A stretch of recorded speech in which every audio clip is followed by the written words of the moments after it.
So we're now on Daf Yud Beis Amid Beis, and we still have a lot of work in the Yalkut Habiurim. We'll come back to that in Mitzvah Shem soon. And we're discussing the case of a Ktana as far as Ibur is concerned, as far as pregnancy is concerned. A very dangerous proposition, especially between the age of 11 and 12. Apparently, she could become pregnant at the young age of 11. We've heard about cases of a 6-year-old that became pregnant, some in India somewhere, whatever. But an 11-year-old. But during that year before Gadlus, it's very, very dangerous. Now, the Gemara wants to know, how dangerous is it? The Gemara initially thought, in the context of Gimel Noshim Mishamchos B'moch, that 3 categories of women are allowed to use a moch, maybe even obligated to use a moch: Shemetis Taber, Shemetis Aber, Vishema Tomus.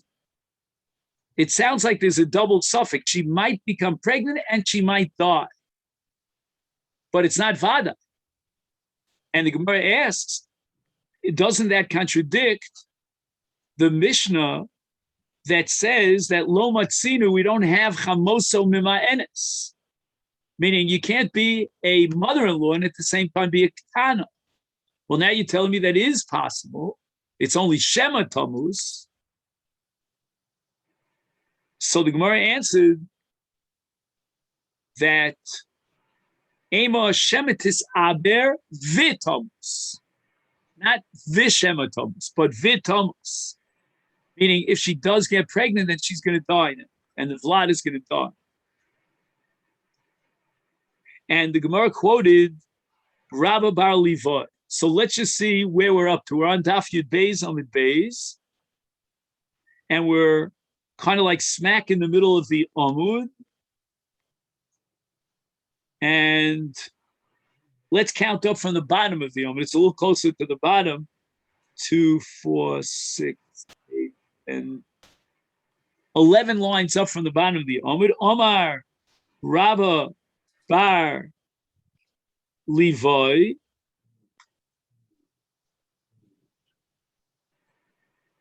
I don't know if Levi comes from a Levi. I don't know exactly. Anyway, Gvul Yeshla, there's a very specific time interval for a bas. During that time slot in her age, she'll become pregnant. She might become pregnant and die. And that's Gvul Yeshla. That's from 11 to 12. Kodem Esman Hazeh, Eina Mitzaberes Kol Ikar. She will not get pregnant before 11. Toch Esman Hazeh Mesa V'Ubra Meis. And it sounds pretty definite. That's why we amended the original brisa to say Shema Tisaber V'Tamus, and Liachar Zman Zeh Hi Chaya V'Ubra Chai. After the age of 12, then it's a healthy proposition. So the Gemara says, Eini, is this so? Vatani Rabba Bar Shmuel Iyata Yochel Lomar B'Chamos V'Yem Chamos V'Yem Chom Shenimtu Eilenis O Shemianu Shekvar Yoldu. As if to say there's no possibility of miyun in a situation of kvar yoldu. So we're talking about a ktana, and she's alive and well. She gave birth, kvar yoldu. So now, in order to appreciate this brisa of Rabba Bar Shmuel, then we have to introduce another concept, which is called Banim Harehem Kisimonim. So again, we're talking about a girl who by age is a ketana, but halachically she's not a ketana. She's a ketana by age, but once she gave birth to a living, viable child, and she's alive and well, then she loses her status of a ketana as far as miyun is concerned. So she cannot be ma'enes if she's chamosa. And therefore, the brisa of Rabbah makes sense. Iyata yochalom v'chamoso shemianu. Why? Because since kfar godlu, there's no possibility of miyun. Since kfar yoldu, there's no possibility of miyun. Now let's go back to Rabbi Bar Levi, the earlier statement that we started with. And he says that a ketana is not capable of giving birth. She's going to die, chas v'sholom, if she gets pregnant. So, if that be the case, the brisa of Rabbi Bar Shmuel is a little bit off. It should have said that the reason why there's no such thing as chamosim and ma'enes is because unless she's a gedola, she can't be chamosim because a ketana could not survive pregnancy and birth. Elo liolam. Now the Gemara comes back to interpret our Mishnah in a different way. Liolam, even a ketana, if she gets pregnant, it's only a chashash, shema tammuz, maybe she'll die.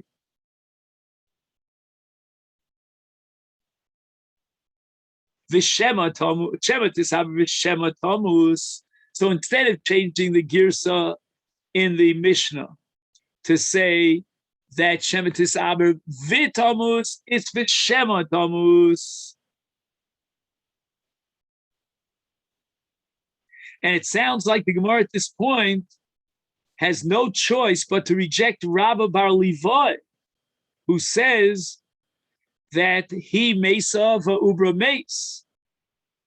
No, that's not so, because we've already proven from Rabbi Bar Shmuel, he didn't use the language of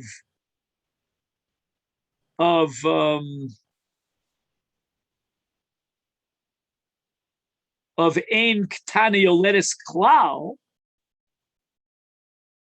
On the contrary, he said shekfar yoldu.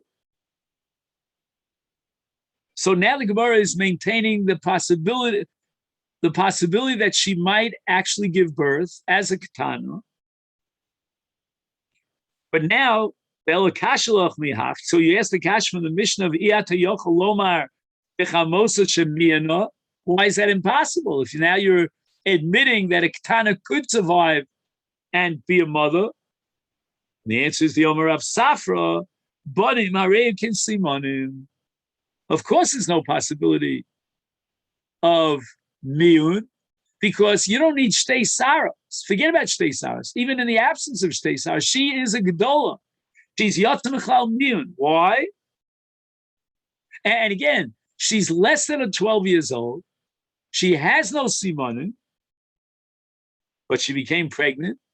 She gave birth and survived it. Her child, her fetus, survived it.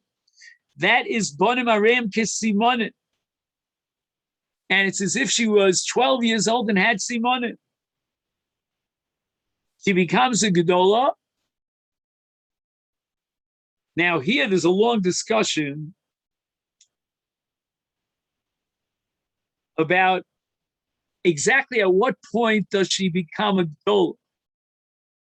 So initially, before I saw this note, I thought it's when she gives birth. But then, and we'll see if he's going to support me or reject me. Then I said to myself, wait a minute. Why not say that from the moment that she became pregnant, she's already a gedola? Again, we're going to have to wait to be absolutely sure that she can give birth to a viable child and survive it. Excuse me. But from the time that she became pregnant, she already proved that she has the physiological capacity of becoming pregnant. And therefore, she's a gedola. So let me read to you this note. He writes that you'll see it, John. I know you, John, you have a Gemara, so you'll see it in number Chaf Gimel. So keep your finger on Chaf Gimel. It goes as follows. Naseis gedola mishas ha'ibur. That's Tosas's opinion. And he says, Ichrichu harishona kidivreya. The Gemara quotes, the Rishonim quote a Gemara in Ksubas Lametes to prove that Tosas is right, and that from the moment of pregnancy, she already has the status of a Gedolah. And again, there's a long piece in the back about this. He says,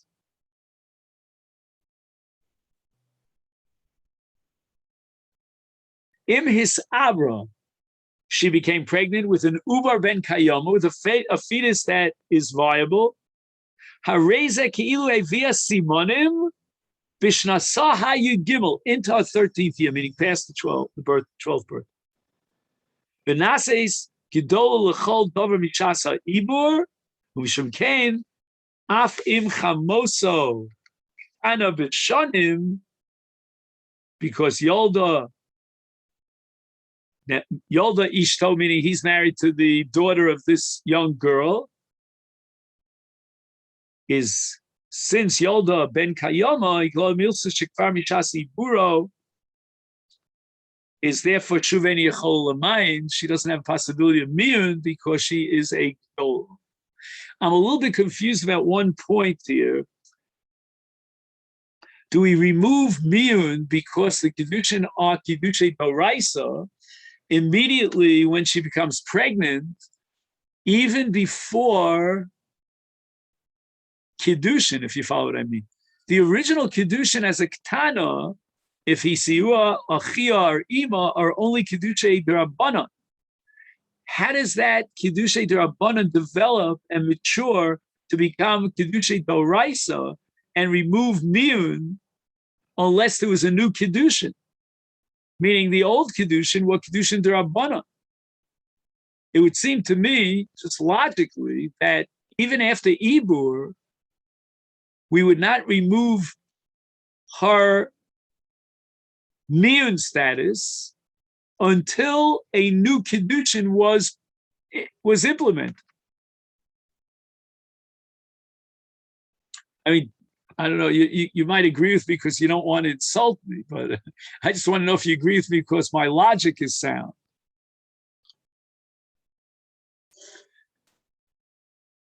Does the Ishus automatically, with her Ibur, magically convert itself to Ishus D'Oraisa? I don't know. I mean, you're telling me that she no longer could be a Mama'enes. She can't walk out of this marriage. Then obviously you're assuming the marriage is D'Oraisa. What made this marriage D'Oraisa? The original Kiddushin? The original Kiddushin was when she was a Ketana, before the Ibur. That's confusing. Now, let's get back for a second to Rabba Bar Levi. According to Rabba Bar Levi, if she got pregnant during that year, from 11 to 12, she's going to die.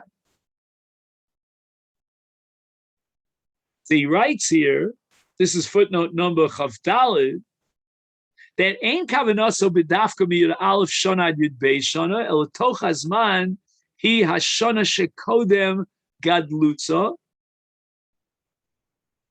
So it's a year before our Gadlus, and in this case that she was able to carry to full term, etc.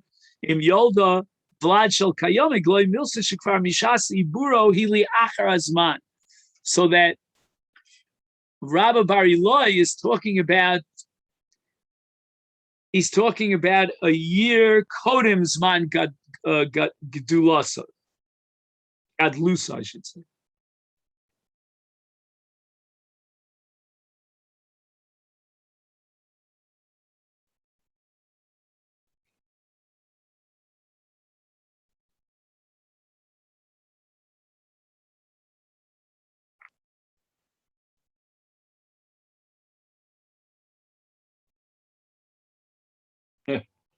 He has an interesting kasha here from the Marshal, the Chochmah Shlomo.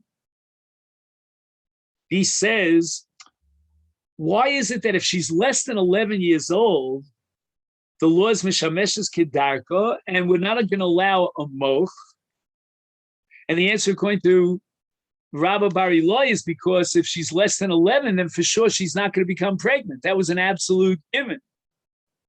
He says, "Halo yesh lachshosh shemet dia ru'uya le'ibur uben kayoma kodem." Even before she enters into that last year between 11 and 12.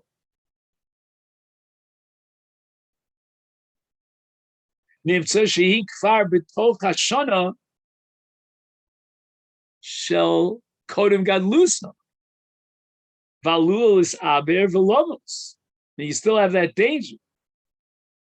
Very interesting kash.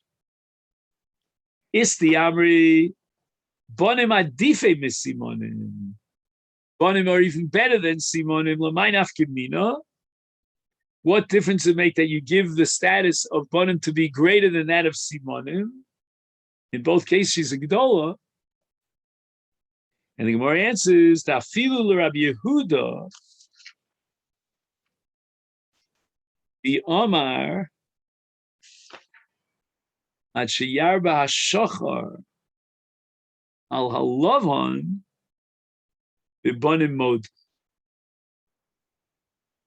So we have a machlokes between Rabbi Yehuda and the Chachamim in Masechet Nida Daf Nun Beis about saros.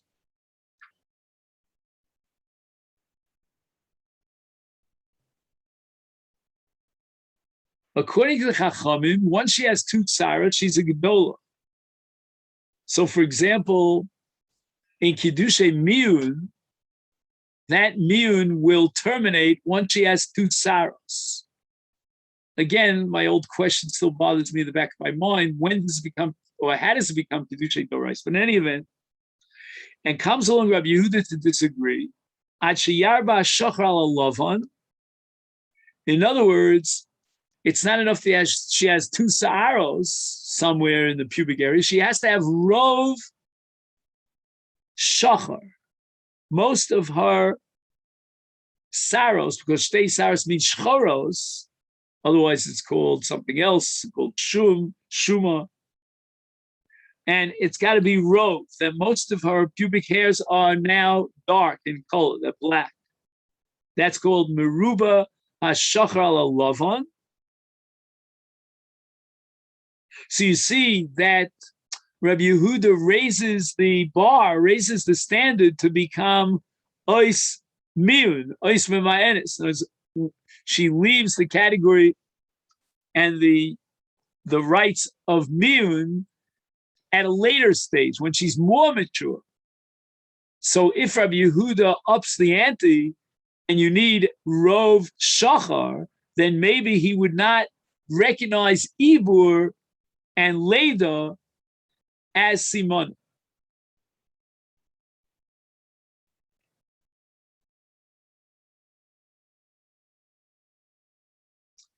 Tosas is still bothered by the language of Bonim Adife Misimonim. Again, we're not saying that Bonim Adife Misimonim. We're saying that Bonim equals Simonim, even according to Rabbi Yehuda. But it's not Adife Misimonim. Hello, af iavi simonim, kisimonim, even if you would equate bonim to simonim, gam kein lo tuchal mayim. She's not able to be mima'enes, even if you call it simonim. Sharei mitchila se'ibur hi gedola, harei zikilu. Oh, interesting. Hareze ki'ilu ba'aleha begadlusa.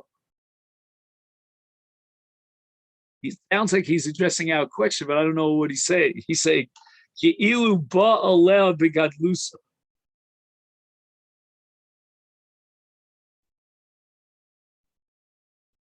I'll tell you what I think he's saying, but this is wild. The very bia from which she got pregnant, that itself makes her into a gedola if she carries to term. And that itself is ishus doraisa. In other words, but I don't know exactly how it's all chal simultaneously. I don't know. But that bia itself makes her into a gedola because she became pregnant. and therefore there's no miyun. V'lo Amar Rabbi Yehuda shebema enes af li achar havas hasimonim elim kein lo ba alel bigadlusa avol ba alel leachar mikan moda she mekudeshes lo bebiazu b'kedushay Torah. Meaning, if he had beer with her after simonim, v'shuv eni yichol l'mayim.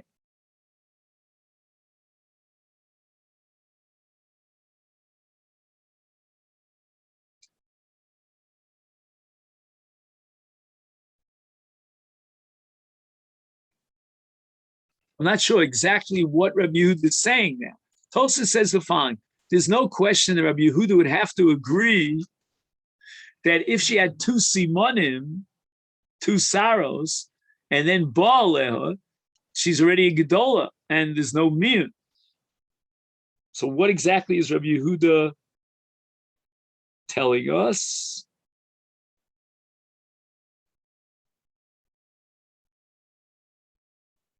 Rabbi Yehuda is talking about a case of lo ba'aleha.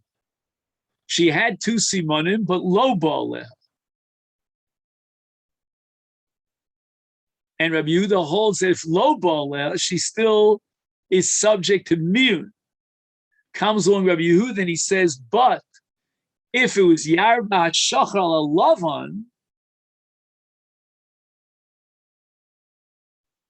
then she is out of the picture as far as miyun is concerned, even though lo ba'aleha. So it comes out, according to what I understand from Tosfos here, there are tvei dinim. There's one din of shtei saros, where she's a gedola d'oraisa, and Rabbi Yehuda doesn't deny that.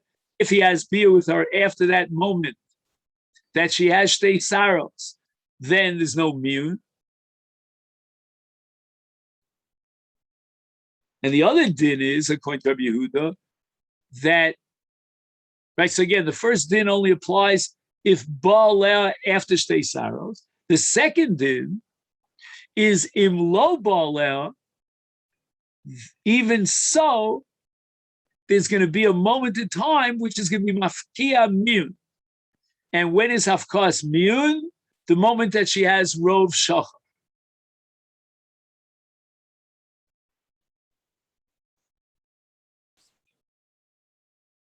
But one thing I see clearly here, that there is a halacha of hafkas miyun, which, again, it seems to me is a d'Rabbanan halacha. So it's like Heim Amru v'Heim Amru. It's the Rabbanan that recognized this marriage, and the Rabbanan gave the green light for a miyun. And now there's another halacha that miyun terminates at a certain moment, and Rabbi Yehuda defines that moment as mishiyar b'shachar.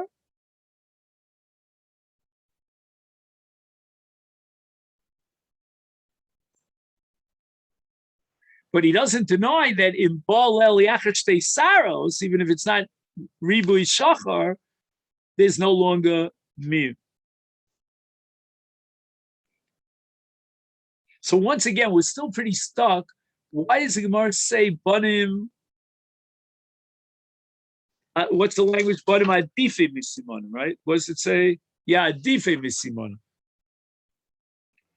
It also says, im lo de banim adife misimonim, if not for that principle, then akati mishkachas lo chamoso mima'enes. Kigon, shebal beferush shelo l'shem kiddushin, o she'ibra bambati below shebalel,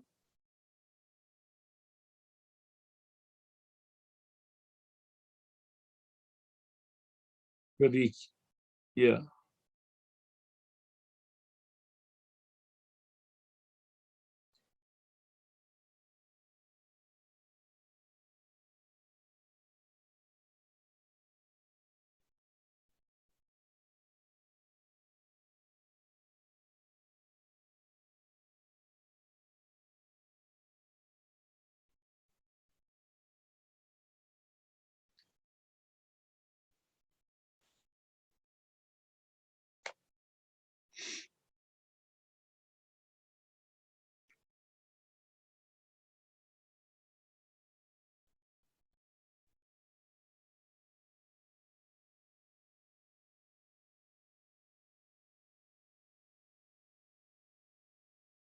Does anybody see this?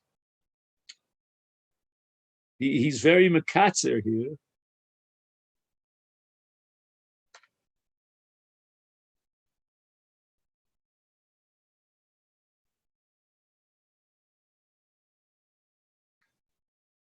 Let me just very quickly skim this.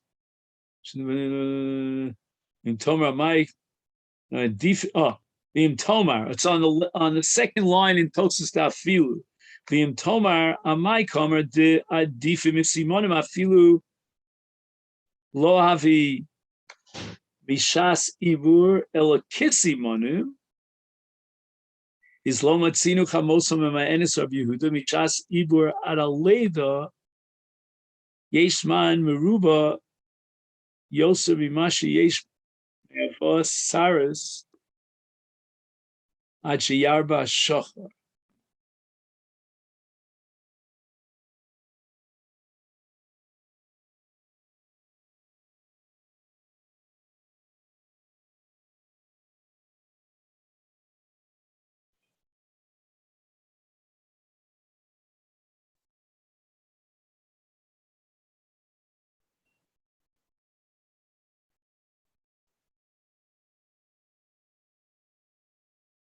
So basically, we're focused now on the very last line in Tosfos. Let me just see. He has here in the back. It doesn't usually help me. Bi'urei Tosfos. Let me just quickly just see if he adds a few words, because the Tosfos is quite short.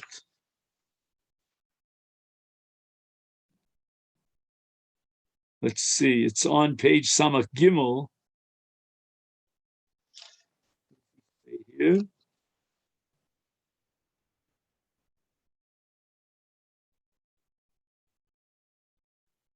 He says, Kigon she'ibra bambati.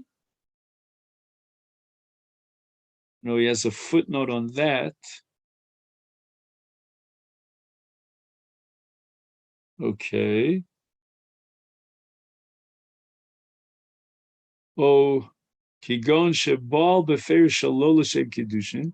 The ena mekudeshes b'biazu. Puadayin nisue ktana. Yechol leman lekach hutzchu lomar tibonim adife misimonim v'ena yechol leman. Oh, I see. Notice he wants to know why don't you just say bodim kisimonim? And the hafkas miyun will be a result of the fact that he impregnated her. But once he impregnated her, then you have a bia of a gedola, because from the chasa ibur Tosfos she becomes a gedola. So Tosfos gives two possibilities. Number one, she became pregnant without a bia. That's called ambati. Right? In today's language, you call it artificial insemination. Or alternatively, he was boel shalol l'shem kiddushin. So since he was boel shalol l'shem kiddushin, that be'ilah from which she got pregnant could not possibly generate ishus d'oraisa. And yet, our ability to be mema'enes terminates because bodim adife misimon.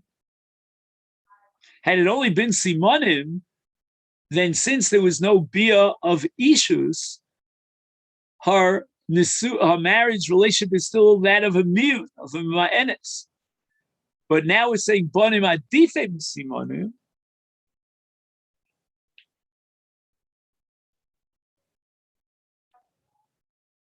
And that creates afkas miyun, where there was no bia.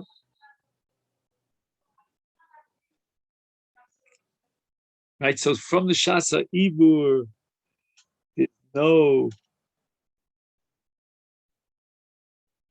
there's no miyun.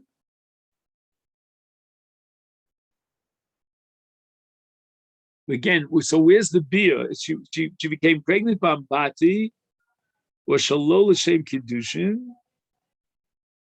His bonim adife misimon. Simonim themselves would require a bia in order to be mafkia miyun. But banim don't require miyun. Don't require bia in order to be mafkia miyun. How do you understand that?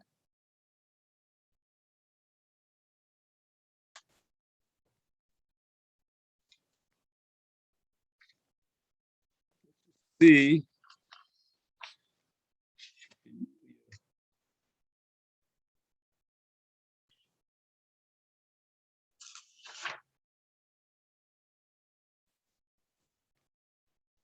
I'm just gonna look at Yalkut Urim, and where are we up to? We're up to Pei Gimel, am I right? In Yalkut Urim, that's where we got up to. But I just want to fast forward here to Banim Adifi Misimonim. The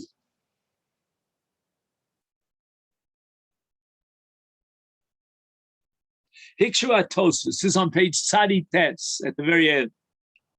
Loma tzarech lomar l'Rabbi Yehuda shebanim adifim misimonim harei af ihavi rak simonim gam kein lo tuchal l'mayin sharei mitchilas ha'ibur hi kigdola v'harei zeh keilu ba'aleh b'gadlusa.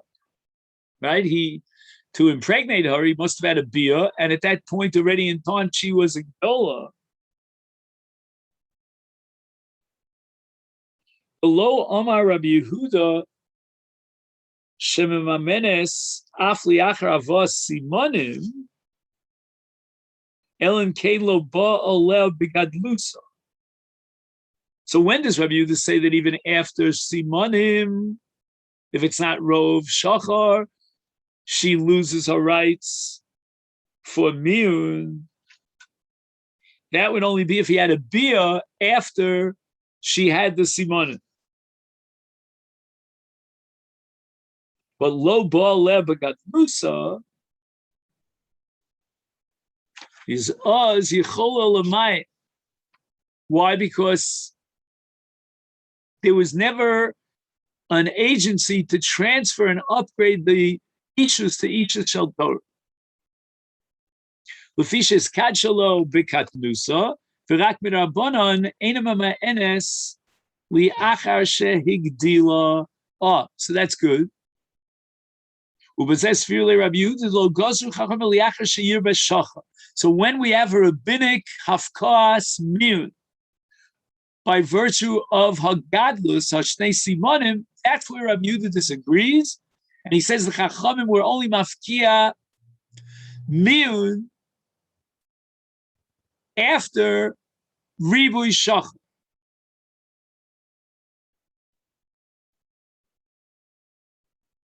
If she had two simonim, then even Rabbi Yehuda would agree that if the bia took place after she was a gedola and she became a gedola by virtue of two saros, then ain't yichol l'mayin, because now this bia itself generates ishus dorais.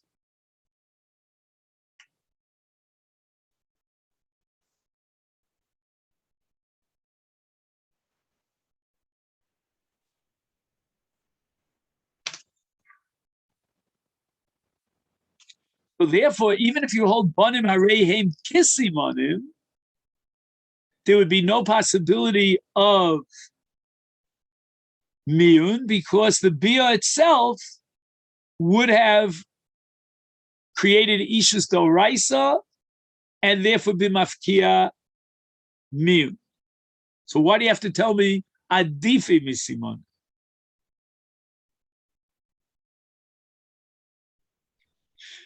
V'tirtzu shalulei had bonim adifi misimon makati michkachas lechamosim ma'enes kigon shebal b'fer shelo l'shem kiddushin sheibra bambati shelo ba'aleh.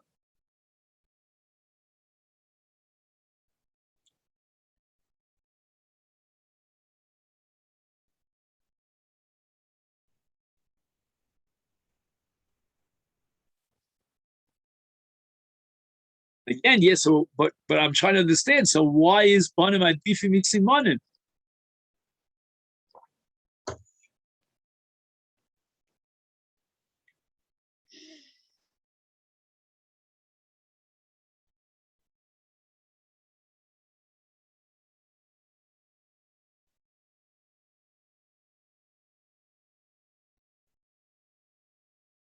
Yeah, but you know what? Now that I think about it, sometimes when you ask a kasha, the Rebbe gives you a patch. So, Rebbe, why are you giving a patch? I asked a good kasha. He says, but you should have asked a better kasha. So I'm thinking to myself, we're having a problem with, of course, miyun in the case of ibur, when there was no bia, or at least no bia to generate ichus. Why don't you ask a better kasha? Why is there, of course, miyun in the case of ribuy hashacha? Because we're talking about a case where there was no bia to upgrade the ichus to ichus doraisa. So apparently the Chachamim at some point they say no more miyun. We created this institution of miyun, and we're going to limit it and restrict it. No more miyun. Why? Not because of Kiddushay Torah and a bia shame issues, but because of something else. And what is that? So the Chachamim said, not like Rabbi Yehuda, that Shnei Simonim, Shnei Saros, period. The Rabbanan say that now she's a Gedola.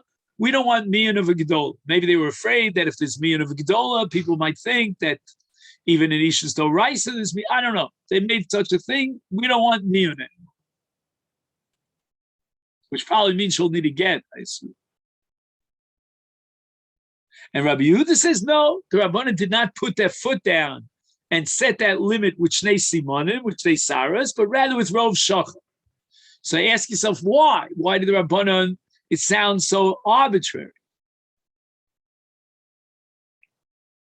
But I guess that the Rabbanan are worried about a miyun of a Gedol. They don't like that. It's too close for comfort. It's similar to, and looks like an Ashes Ish situation, but she's a Gedola. But again, there's no Ishus Doraisa, but the Rabbanan terminated and invalidated miyun. And now Rabbi Yehuda says that's only when she's obviously a Gedola. When it's become obvious that she's a Gedola, she has advanced Simonim. That's called Rov Shach. He says, Rabbi Kivega Kosav Nichuv Kuchasam, Sha'afim Bol El Yachashis Abra Dayin Tucha Lemayin Rabbi Yehuda.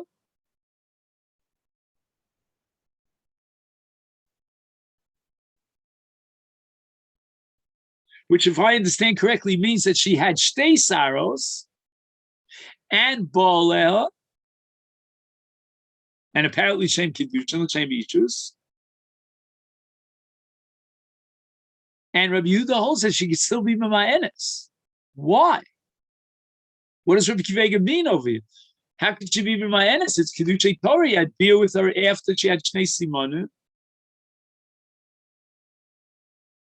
Sharei behechrech milslo shchichahu shetakdim es hagadlus kodem zmano.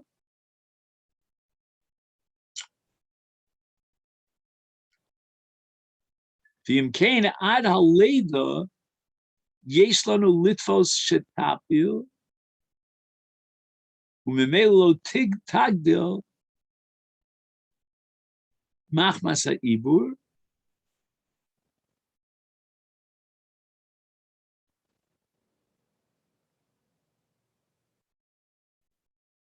sherei ein bonim kesimonim ela be'ibur ben kayom.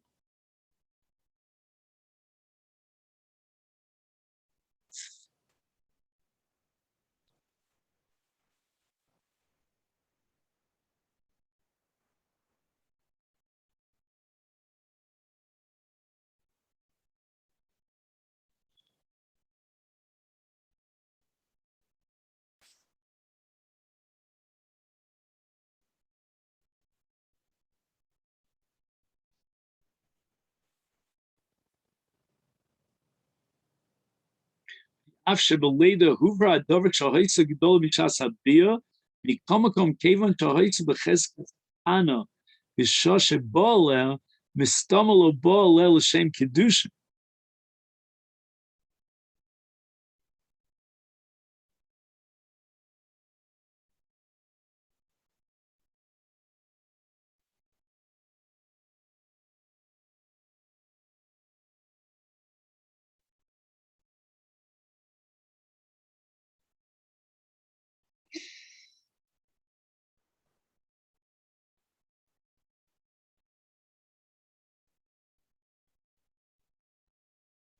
What exactly is Rabbi Akiva's point over here? He's saying that Afim Bola Liachar Shetis Abra, we're going to assume that it's not a Vlad Shel Kayoma, because this is very rare.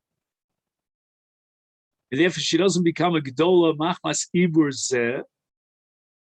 And therefore, we're going to let the miyun go on.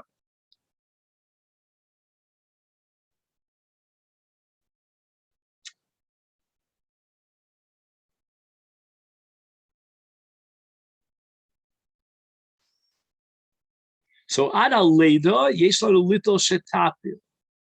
Umemei lo tagdil, lo tigdil, machmas ibur zeh.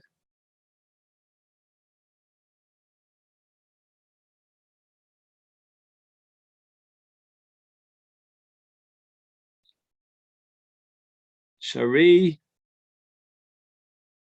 ein bonim kisimonim el beubar shel ben kayom. V'af shebeleida huvrat davar choyse gedol michas abia mikol makom kemen shahoyse becheskes.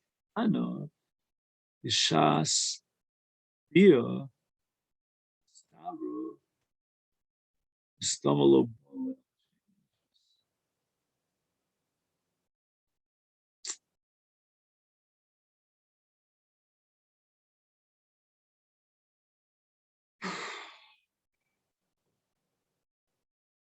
So how much of this do we understand?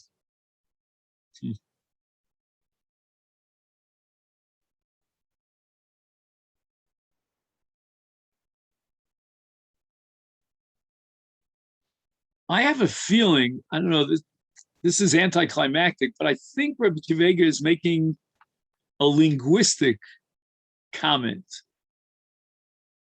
So what I'm about to say, just forget about it after I said it. But I think Rabbi Akiva might be saying that, you know what, Bonim Adifim Simonim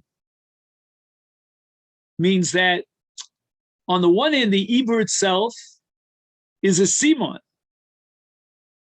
but it's not a good Simon. It's not reliable because we're not going to assume that she'll be able to, I call it carry till term, full term.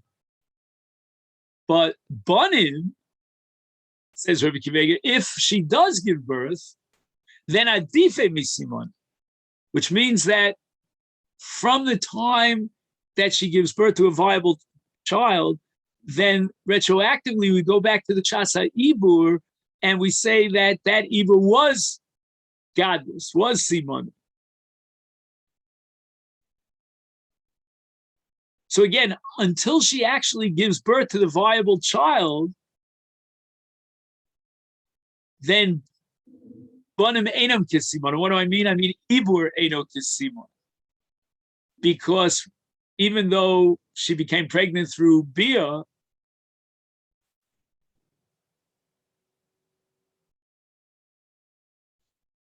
right? What was Tosas's kasha? Tosas's kasha was that she became pregnant through Bia. So if she became a Gdola from Shas Ibur, then by definition there's no miyun, because how could there be miyun if he had a Bia with her after she's a Gdola? And Rabbi Akiva is now saying that even if he would have a Bia with her after she was Misaberes, forget about the Bia from which she became pregnant, but even if he goes on and has Bia with her,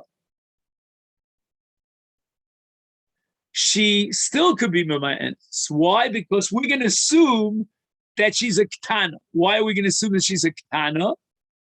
Because she hasn't yet given birth. And we don't believe, again, it sounds like a very pessimistic prognosis, but we don't believe she's going to be able to survive the birth. And therefore, we're not going to change her status from that of a Ketana to that of a Gdola. And therefore, all the bios that he has with her are bios of Ketana, and miyun is still an option.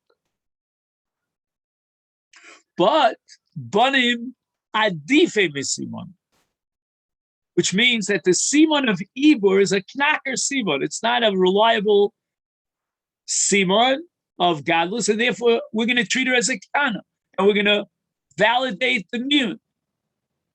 But Banim, she may be very young and she's not a Gedola, But banim adifi misimon, because the simon of ibur, which is unreliable, becomes now reliable with banim when she has a viable child. Let me just see if I can read this into the language of Rabbi Kiva.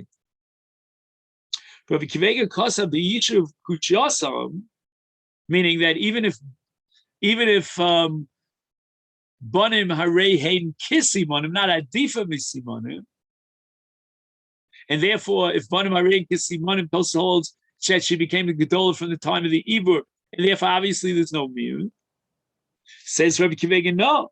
Afin bolel yachar shenisavra, I'll even be more dramatic.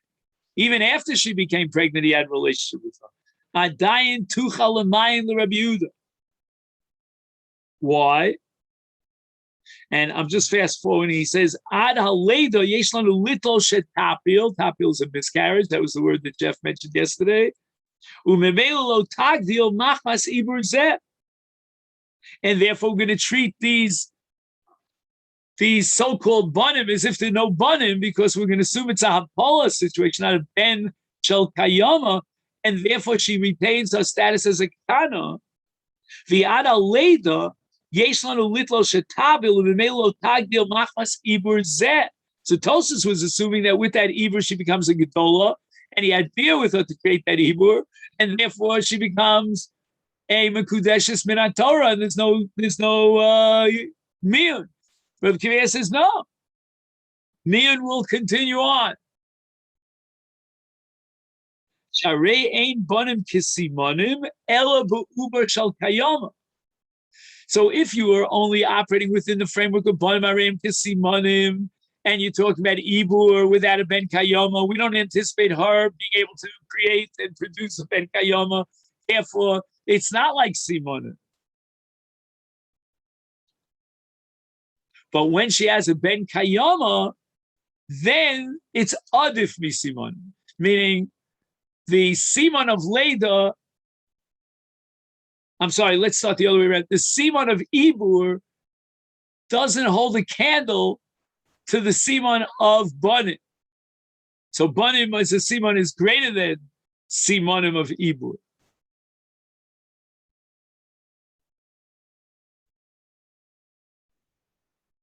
The af shebeleda huvra dover shaisa gedol mishas bia. Oh, now Rabbi Kiva is asking a kash on himself. He's saying when she has a ben kayoma, now we see clearly that ibur was a real McCoy ibur, and therefore she became a gedol at the time of the ibur. And if he had a relationship with her, she is now ishus doraisa, and that's of course maimar or miyun, I should say, not maimar. Rabbi Kiva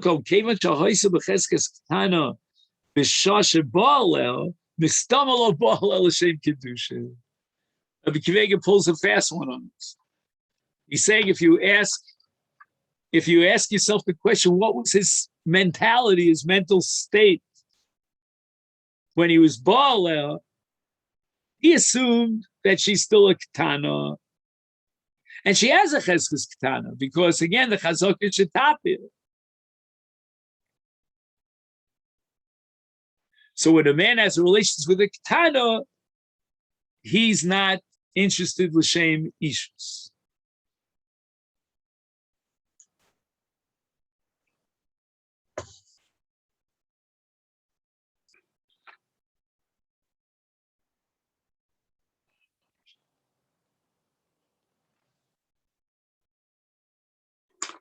By the way, this whole discussion about whether or not a man who's living with a woman, in this case, we're talking about a ketana, whether or not the bia is considered l'shem kiddushin or not, this is, I think, at the heart of it, the issue of civil marriage. Do you know what I'm talking about?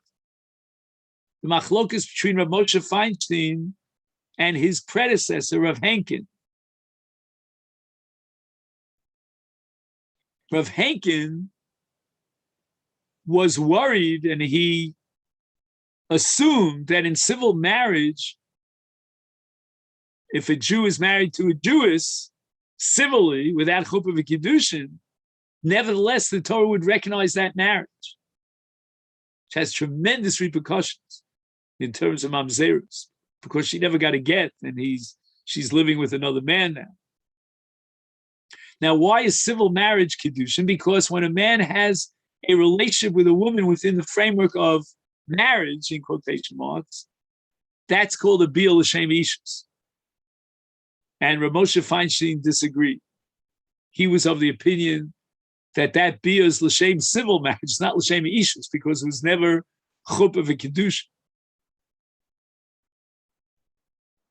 So it means that according to Rav Moshe, a woman who was married civilly, a Jewish woman, and then, I don't know exactly, in every state probably it's a little different how you exactly divorce, what the procedures are. But one thing I can guarantee you, there's no state in the union that requires a get.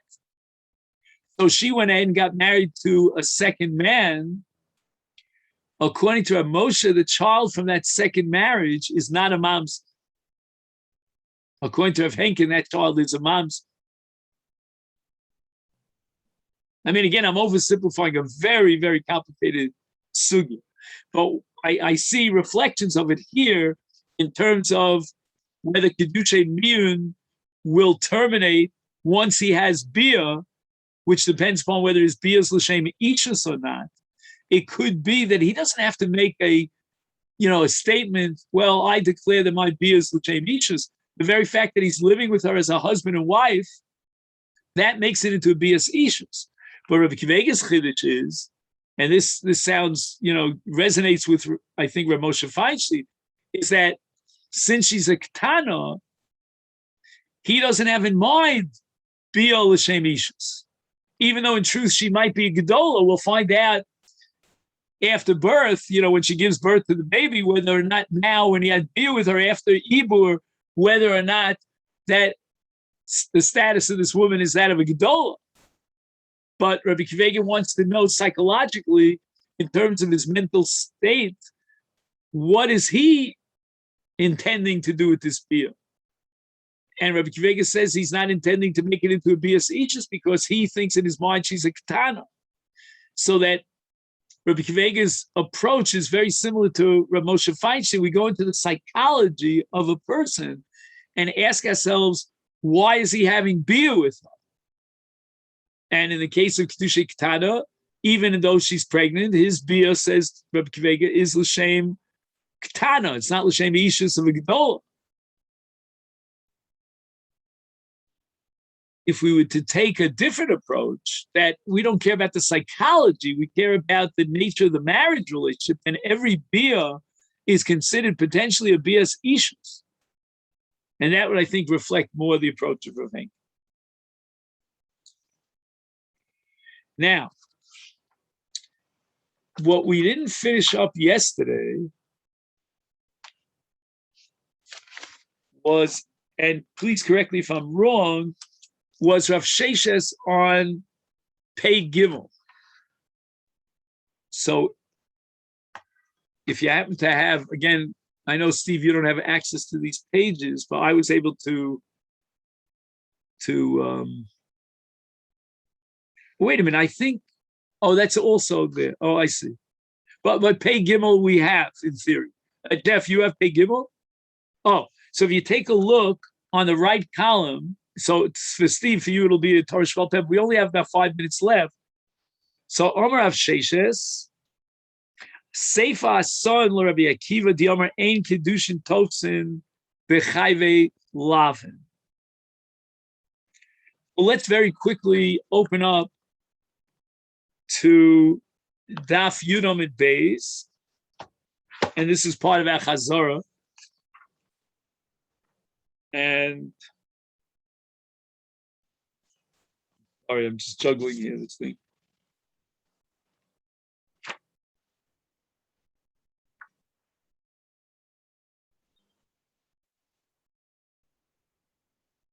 So we are now about 3 lines up from the bottom of Yudom at Beis. And the Gemara had postulated a stira And Omer of Sheshes, there's no stira. Why? He says, Liolam af ha'achim ein chayovim ala chalutza kares. So we're going now with the shita of Rabbi Yochanan. Rabbi Yochanan in the Bavli, again, the Yerushalmi changes it from cause, but according to Rabbi Yochanan in the Bavli, any of the Achim who have a relationship with the Chalutza, it's only an Isur Lav, not an Isur Kares. But the Reisha, which reflects a different sheet, the sheet of the Chachamim, they hold that there's no din of Chayve Lavim, Ke Chayve Krisus, and therefore Kedushin Tovsim Ba, and therefore she needs a Chalitza. So we're talking about a case where, let's say, Shimon gave Ashes Reuven Chalitza, and then Levi marries, right, and then Levi marries Ashes Reuven, and we're going according to Rabbi Yochanan, that's only Chayve Lavan, and therefore Kedushin Tovsim Ba. And if Levi now dies, then she would need Yibum from the brothers of Levi.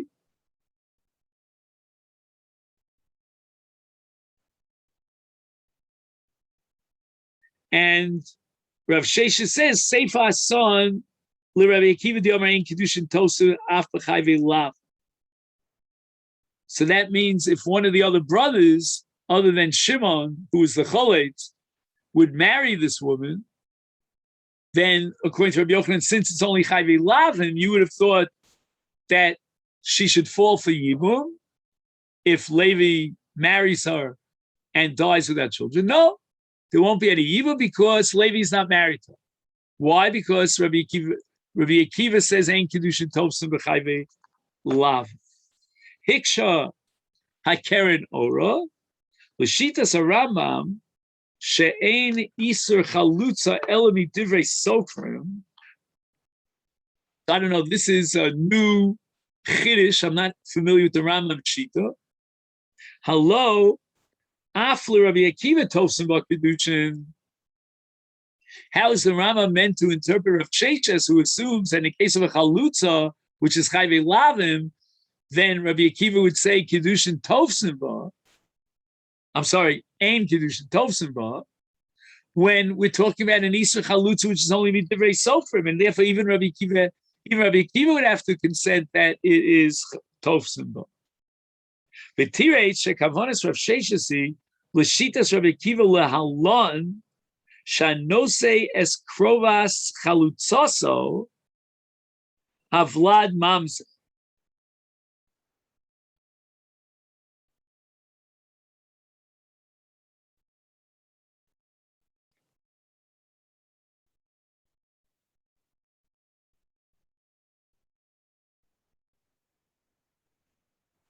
So we're talking about Krovas Chalutzoso. So it means a man is not allowed to marry a Chalutza. And if he marries a Chalutza, the Vlad is a mamzer according to Rabbi Akiva, because Ein Kedushin Tovsim B'Chayve Lavin. And now, instead of marrying the Chalutza, he marries Krovas Chalutza.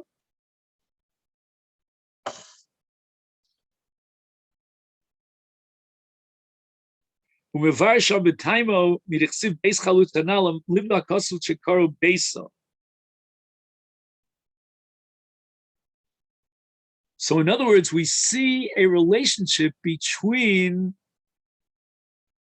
a man and his chalutza.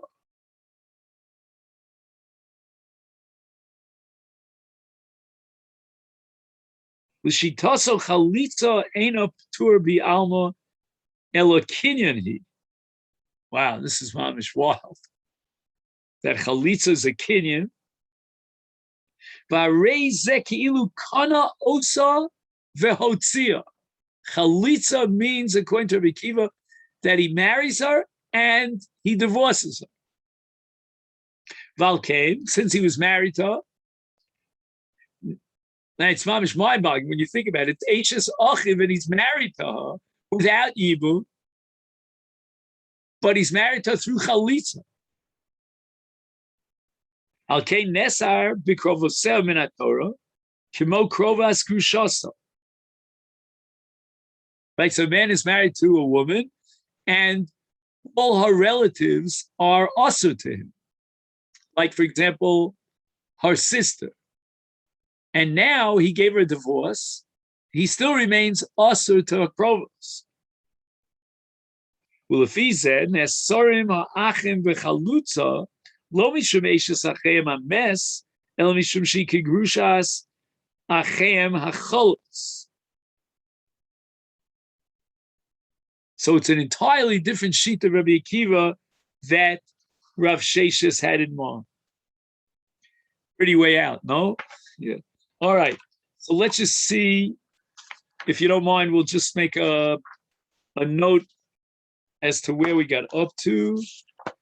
So we're here on Daf Yud Gimel Amud Aleph, and we're up to Rav Zvid on the very top of Yud Gimel Amud Aleph. And in the Yalkut Biurim, we finally got up to Daf Yud Aleph, right? So we're almost 2 blot behind, but it's good because for me it's a chazara. We're introducing whole, new concepts here. And now we're going to have to get into the sheet of Reb Shimon, which I'm a little scared about because I remember Reb Shimon had a whole new idea. Okay, then. So I thank you for. Tomorrow I'll be back. The car is Baruch Hashem alive and well. Okay then.